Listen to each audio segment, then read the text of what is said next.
foi descondenado para ganhar a eleição, vou repetir, o Gilmar Mendes, que disse lá no evento, nós Supremos, somos responsáveis pelo governo que está aí hoje. Então ele assume isso, não precisava nem eu ficar repetindo. Então, veja, eles já tinham o controle das Forças Armadas mesmo antes do dia 1º de janeiro.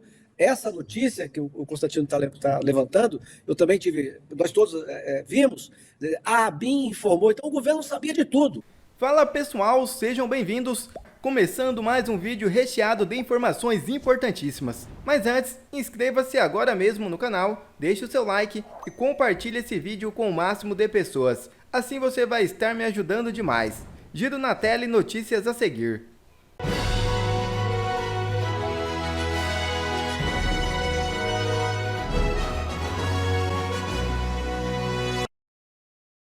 Eu já começo o vídeo, infelizmente, com uma terrível notícia. Eduardo Leite confirma ao menos 9 mortes em queda de avião no Rio Grande do Sul. O governador também reportou 14 pessoas feridas. O governador do Rio Grande do Sul, Eduardo Leite, confirmou que a queda do avião em Gramado na manhã deste domingo 22 deixou ao menos 9 pessoas mortas. O gestor estadual também informou que outras 14 pessoas que estavam no local do acidente foram hospitalizadas com ferimentos e que 2 delas estão em estado grave de saúde devido a queimaduras. O caso aconteceu na Avenida da Hortências, uma das mais movimentadas do centro turístico da cidade. A aeronave turbohélice bimotor de pequeno porte atingiu a chaminé de um prédio, o segundo andar de uma casa, uma pousada e também uma loja de mobiliário. Por pouco, o avião também não colidiu contra um posto de combustível. Eduardo Leite disse que as equipes de segurança estão trabalhando com força total no caso. Mais cedo, ele havia dito que não havia sobreviventes entre os ocupantes do avião, estimando que a aeronave transportada de 8 a 10 pessoas. Deixo aqui a minha solidariedade às vítimas desse terrível acidente, e que Deus possa confortar os familiares.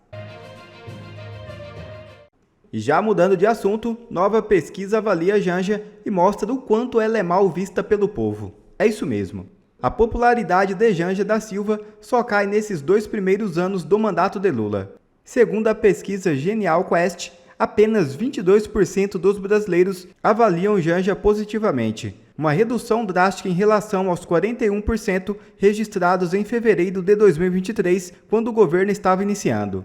Já as opiniões negativas dispararam de 19% para 38%, enquanto 30% consideram sua atuação regular. O resultado da pesquisa foi divulgado neste domingo 22 no jornal O Globo. A queda de popularidade de Janja é mais acentuada no Nordeste, onde sua aprovação despencou de 56% para 29%. A pesquisa foi realizada presencialmente entre 4 e 9 de dezembro, com 8.598 pessoas e tem margem de erro de 1 ponto percentual.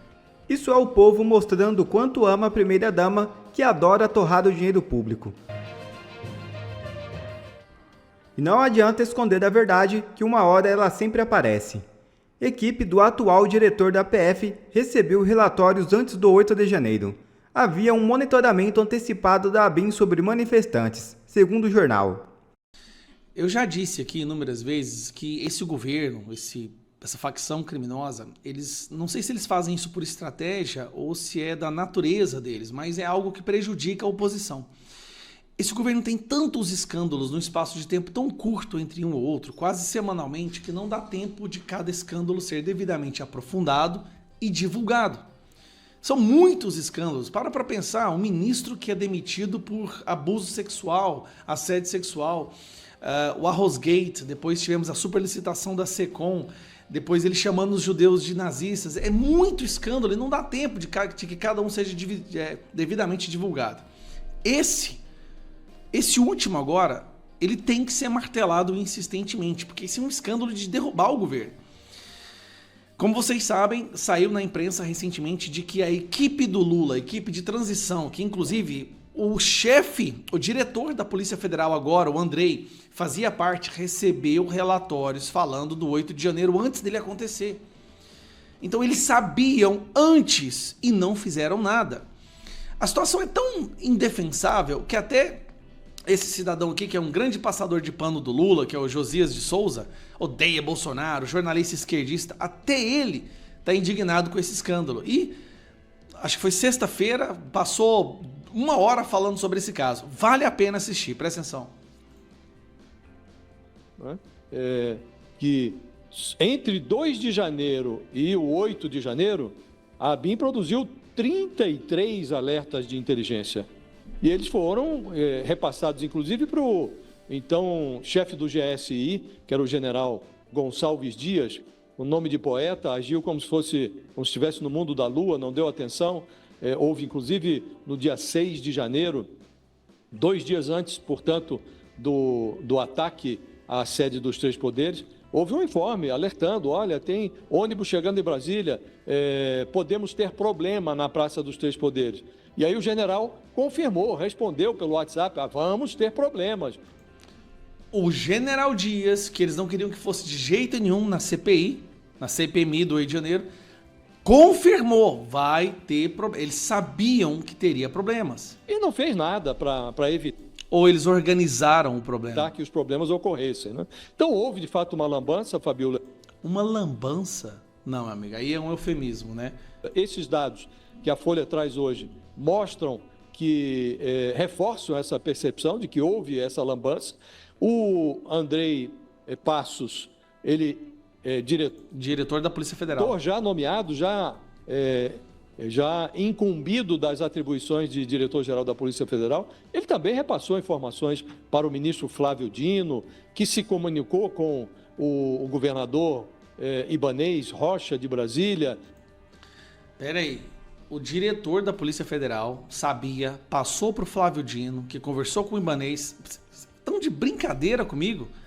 E essas pessoas estão sendo condenadas a 17 anos? E, enfim, aconteceu o que aconteceu. A Polícia Militar de Brasília estava lá, chefiada na época pelo ex-ministro da Justiça do Bolsonaro, não moveu uma palha para impedir o que nós assistimos. Ele estava de férias. Agora, do ponto de vista historiográfico, é muito relevante que a gente veja essas informações vindo à tona. Primeiro, que mostra a lambança. Segundo, porque mostra um segundo aspecto, Fabiola, que, a meu juízo, é muito relevante. Nada de efetivamente importante foi feito na área de inteligência do governo, mesmo depois de toda essa lambança. Não, meu amigo, o governo, o Lula, a equipe de transição, o cara que era segurança do Lula no período eleitoral e pós-eleição e depois virou diretor da Polícia Federal, todos sabiam, todos foram avisados. Ninguém foi pego de surpresa. Houve 33 relatórios avisando que haveria algo no 8 de janeiro e ninguém reforçou a proteção, não colocaram mais pessoas. Pelo amor de Deus, gente, foi tudo orquestrado, não é conspiração. Conspiração é quando você não tem nenhuma evidência. O que nós temos aqui é uma avalanche de evidências, 33 relatórios num período ali de 6 dias falando, vai ter alguma coisa, se preparem. E eles não se prepararam. Na verdade, eles deixaram acontecer, apagaram filmagens e gravações dos vídeos. Lula viajou para fora de Brasília quando não tinha agenda, né, sem colocar na agenda. Do nada ele viajou para Araraquara, justamente para não estar lá quando acontecesse isso. Flávio Dino estava no Ministério da Justiça no momento que isso aconteceu, vendo tudo pela janela. É impossível negar que foi orquestrado.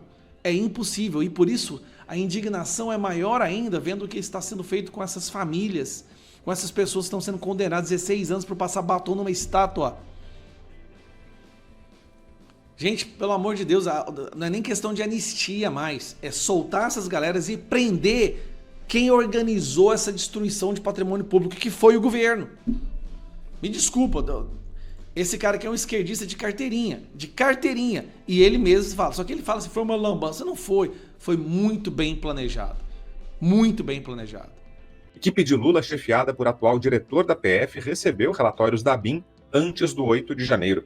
A equipe de segurança de Lula, composta majoritariamente por policiais federais, recebeu na transição de governo uma série de relatórios da ABIN, Agência Brasileira de Inteligência, com informações de atos que precederam os ataques do 8 de janeiro, como a tentativa de invasão da sede da PF, a Polícia Federal, em 12 de dezembro de 2022. Os documentos da ABIN traziam informações de veículos que rondaram o hotel onde o presidente eleito estava hospedado, relações de militantes bolsonaristas monitorados com potencial perfil agressor e até o relato de um homem que, ao se hospedar no mesmo local, teria tentado acessar 2 vezes o andar onde Lula estava.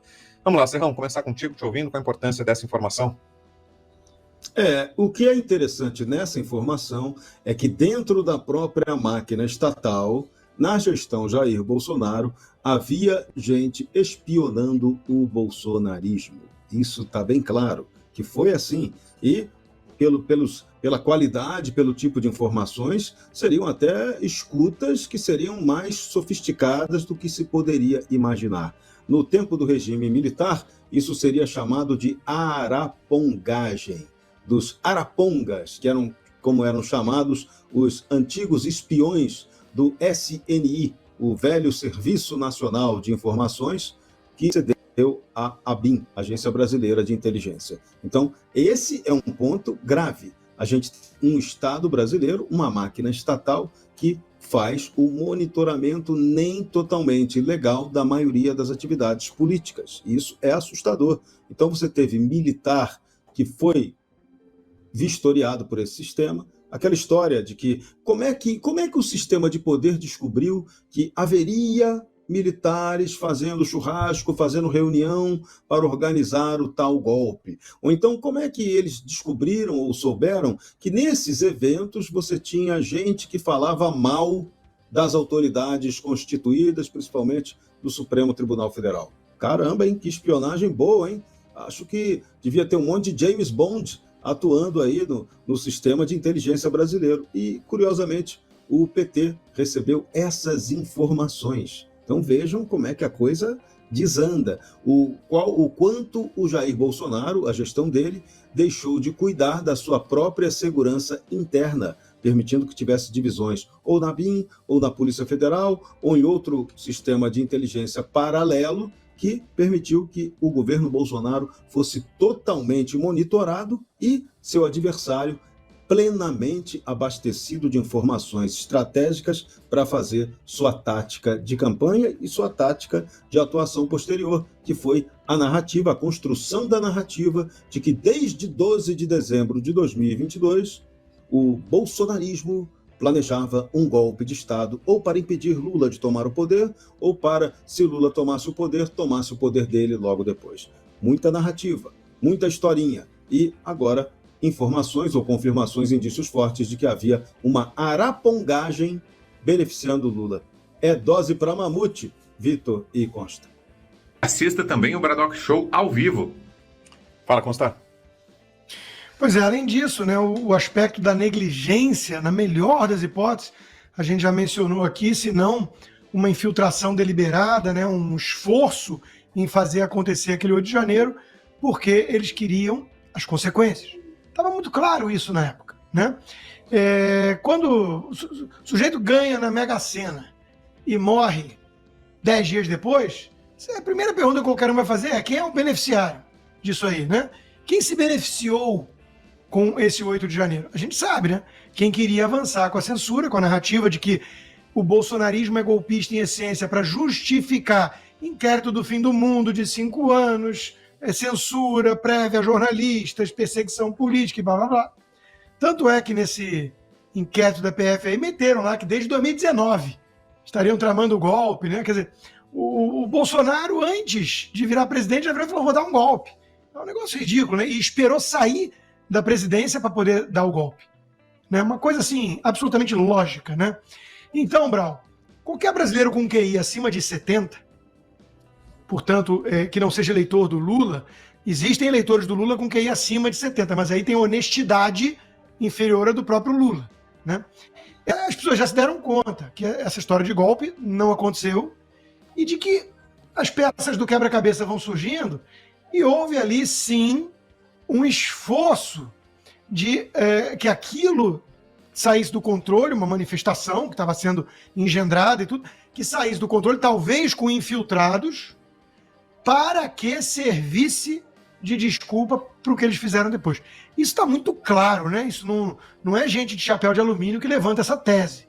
É gente que está atenta aos personagens e ao que aconteceu desde então. Mas uma coisa a gente tem que ressaltar como uma questão objetiva. Lula, como comandante em chefe das Forças Armadas, não determinou que a Praça dos Três Poderes tivesse a proteção do Exército naquele 8 de janeiro fatídico. Eu vou lembrar, a Praça dos Três Poderes já estava cercada por grades. Era muito fácil qualquer tropa militar mais elementar, os guardas lá da Presidência da República, né, aqueles guardas bonitos da Presidência da República, fariam essa segurança com pernas. Por que não fizeram? Porque o comandante em chefe Lula não garantiu a segurança da Praça dos Três Poderes? Por que os poderes, por exemplo, que os inquéritos, tanto da Procuradoria-Geral da República ou do Supremo Tribunal Federal, nunca cobraram a responsabilidade direta do comandante em chefe das Forças Armadas? Jogaram toda a bronca para cima da Polícia Militar do Distrito Federal ou dos bolsonaristas, acusados de tentativa de golpe de Estado para a tomada do poder. E agora, novamente, voltam à tese de que Bolsonaro é que foi o grande planejador desse golpe, junto com os seus generais ligados à área de forças especiais, que é outra ficção histórica impressionante. Então, é isso, né? O Lula passou incólume, não teve nenhuma responsabilidade objetiva sobre o 8 de janeiro. Isso é absolutamente inacreditável. Não tenho dúvida que houve conivência e que pelo menos alguns setores da esquerda contribuíram para isso. As imagens são muito fortes, ainda hoje eu estava vendo uma da parte do fundo do Congresso Nacional, homens descendo de rapel. Quer dizer, é um exercício que não cabe a pessoas, donas de casa, pais de família, que iriam fazer isso.